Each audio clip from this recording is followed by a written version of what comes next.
श्री नरेंद्र मोदी जी ने इन 3 वर्षों के दौरान विरोधी भी किसी मंत्री पर और शासन प्रशासन की किसी कार्य पद्धति पर उंगली उठाने का दुस्साहस नहीं कर सकता, क्योंकि कहीं उनको कोई भी कमी कहीं नजर नहीं आई। और इसका परिणाम है कि आज भारत तेजी के साथ बढ़ता हुआ दुनिया की एक आर्थिक महाशक्ति की ओर उभरता हुआ भारत बनता जा रहा है।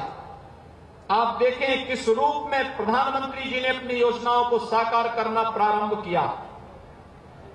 जन धन योजना कहने के लिए एक सामान्य योजना थी, लेकिन भारत के अंदर 25 से 30 करोड़ लोगों के पास अपने खाते खुल जाए, 5,000 रुपए की क्रेडिट की सुविधा उन्हें मिल जाए,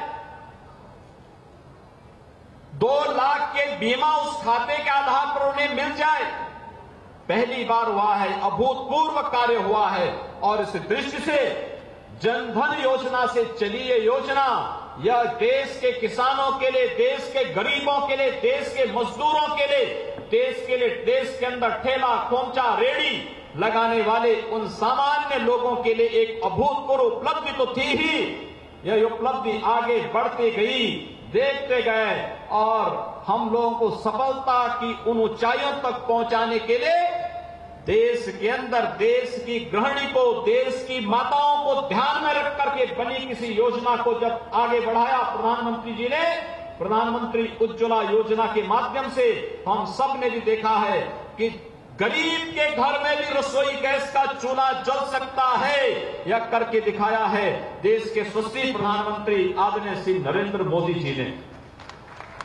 देश के अंदर नौजवानों को डिजिटल इंडिया के माध्यम से आगे बढ़ाने का कार्य जहां हुआ, वहीं देश के अंदर अनुसूचित जाति और जनजाति के नौजवानों को आत्मनिर्भर और स्वावलंबी बनाने के लिए स्टैंड अप और स्टार्टअप कार्यक्रम के माध्यम से देश के बैंक की प्रत्येक ब्रांच को यह निर्देशित किया गया कि प्रत्येक ब्रांच अपने अपने यहां एक अनुसूचित जाति के नौजवान को आत्मनिर्भर बनाने के लिए उसे आर्थिक रूप से सहयोग देगा। और इस दिशा में एक साथ प्रयास हुआ, 2.5 लाख ऐसे नौजवानों को देश के अंदर स्वावलंबन की ओर अग्रसर करने का कार्य अनुसूचित जाति और जनजाति के नौजवानों के लिए अगर किसी ने किया तो वह कार्य क्या, देश के यशस्वी प्रधानमंत्री श्री नरेंद्र मोदी जी ने। कौन सा ऐसा क्षेत्र है जिस पर इस दौरान कार्य न हुए हों? हर क्षेत्र में किसानों के लिए किसान बीमा योजना से लेकर के मृदा परीक्षण को कार्ड जारी करने से लेकर के प्रधानमंत्री किसान सिंचाई योजना को लेकर के ये तमाम योजनाएं प्रारंभ हुई, लागू हुई। नौजवानों के स्वावलंबन के लिए मुद्रा बैंक योजना लागू की गई। लोग कहते हैं साहब हमारे पास गांव में हम लोग जाते हैं, ठेला रेड़ी लगाने वाले, खोमचा लगाने वाले, सब्जी बेचने वाले, इन लोगों के पास अपने जीवन की सुरक्षा का कोई उपाय नहीं। पहली बार हुआ जब जीवन सुरक्षा योजना, जीवन ज्योति योजना के माध्यम से एक दिन में 1 रुपये बचा करके अगर कोई व्यक्ति अगर चाहेगा तो साल भर में वो 4 लाख रुपए की सुरक्षा बीमा का हकदार बन सकता है। यह कार्य भी किसी ने करके दिखाया है तो देश के यशस्वी प्रधानमंत्री श्री नरेंद्र मोदी जी ने करके दिखाया।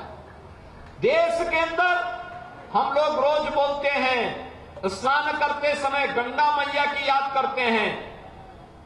गंगा स्नान करने की एक बार इच्छा होती है, लेकिन वह गंगा अविरल रहे, वह गंगा निर्मल रहे, इसकी चिंता कभी किसी ने नहीं की। अगर चिंता किसी ने की और उसके लिए धनराशि का प्रबंध भी किया तो वह कार्य किया नमामि गंगे परियोजना के माध्यम से देश के आदरणीय प्रधानमंत्री श्री नरेंद्र मोदी जी ने, जिससे गंगा को गंगोत्री से लेकर के गंगा सागर तक हम अविरल और निर्मल रख सकें, इस दिशा में एक प्रयास प्रारंभ हुआ। 20,000 करोड़ रुपए उसके लिए रखे गए और उस आधार पर यह कार्य प्रारंभ हुआ है। नमामि गंगे परियोजना आज सफलता के साथ आगे बढ़ रही है और हम विश्वास कर सकते हैं कि जब 2019 में प्रयागराज का अर्ध कुंभ आएगा उस समय गंगा में आपको निर्मल और पवित्र गंगा जल संगम पर स्नान करने के लिए उपलब्ध होता हुआ दिखाई देगा। अगर इसका श्रेय किसी को जा सकता है तो देश के यशस्वी प्रधानमंत्री श्री नरेंद्र मोदी जी को ही जा सकता है।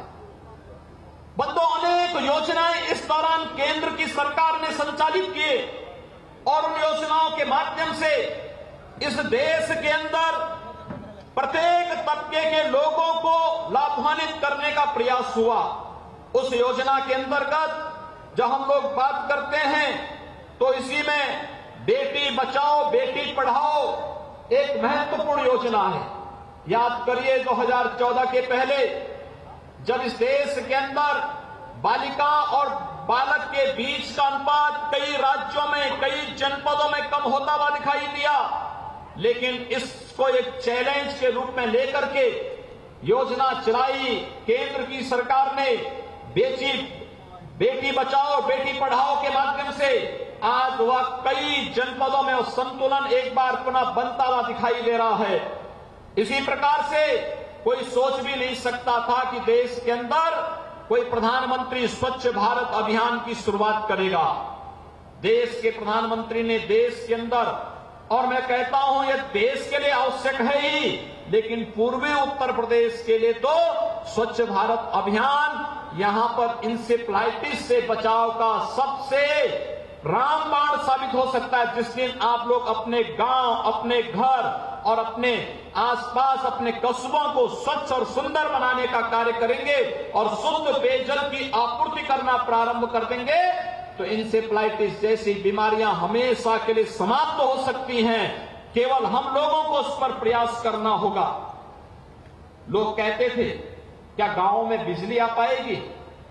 पंडित दीनदयाल उपाध्याय ग्राम ज्योति योजना के माध्यम से आज गांव गांव में हर मजरे में विद्युतीकरण का कार्य हो रहा है। पूरा पैसा केंद्र की सरकार दे रही है और आदरणीय प्रधानमंत्री जी ने तो यह भी कह रखा है कि जितने गरीबी रेखा के नीचे जीवन यापन करने वाले परिवार हैं इन सभी परिवारों को मुफ्त में विद्युत का कनेक्शन उपलब्ध करवाने की व्यवस्था की जानी चाहिए। मैं आप सभी कार्यकर्ताओं से आग्रह करूंगा, शहर हो या ग्रामीण क्षेत्र, गरीबी रेखा के नीचे जीवन यापन करने वाले परिवारों को मुफ्त में रसोई, मुफ्त में जैसे उज्ज्वला योजना के अंतर्गत रसोई गैस देने की प्रक्रिया प्रारंभ हुई है, उसी प्रकार से विद्युत कनेक्शन भी मुफ्त में दिलवाने की प्रक्रिया प्रारंभ करिए, जिससे हर गरीब के घर में एक बिजली का बल्ब जल सके। प्रधानमंत्री सड़क योजना 2014 तक आते आते लगभग वो मृत सी हो गई थी। प्रधानमंत्री जी ने कहा जब सत्ता में आए 2014 में उन्होंने लक्ष्य निर्धारित किया कि 2019 आते आते हम इस देश के 500 की आबादी के गांवों को पहाड़ी क्षेत्र और पर्वतीय क्षेत्रों के साथ साथ जनजातीय क्षेत्रों में 250 की आबादी के गांव और मजरों को भी हम पक्के मार्गों से जोड़ेंगे। और हमें बताते हुए प्रसन्नता है कि इस लक्ष्य को लगभग पूरा कर लिया है। हम लोगों ने उत्तर प्रदेश से एक अनुरोध किया है कि 250 की आबादी के जो गांव अभी पक्के मार्गों से नहीं जुड़ पाए हैं, प्रधानमंत्री ग्रामीण सड़क योजना के माध्यम से इन कार्यों को भी ले लिया जाए। और हमारे इस प्रस्ताव को लगभग स्वीकृति मिल चुकी है। हम आने वाले समय में 250 की आबादी के गांवों को भी पक्के मार्गों से जोड़ने की इस कार्रवाई को आगे बढ़ाने जा रहे हैं। बंधुओं, आपने प्रधानमंत्री फसल बीमा योजना, जिसको प्रदेश की पूर्ववर्ती सरकार लागू नहीं कर रही थी, किसानों के लिए कितनी हितकारी है। आज प्रदेश के करोड़ों किसान, जब हम लोगों ने प्रदेश में लागू किया, आज करोड़ों किसान उससे लाभान्वित होते हुए दिखाई दे रहे हैं। इसी प्रकार से देश के अंदर प्रधानमंत्री कृषि सिंचाई योजना के माध्यम से 17,000 करोड़ रुपए की लागत से एक फंड स्थापित किया गया और ये तय हुआ कि हर किसान के खेत तक पानी मिल सके, इसके लिए प्रयास होना चाहिए। और उस पर प्रयास तेजी के साथ प्रारंभ ही नहीं हुए, बल्कि आधुनिक तकनीक के साथ हम कैसे लोगों को लाभान्वित कर सके हैं, इस दिशा से भी एक प्रयास प्रारंभ हुआ है।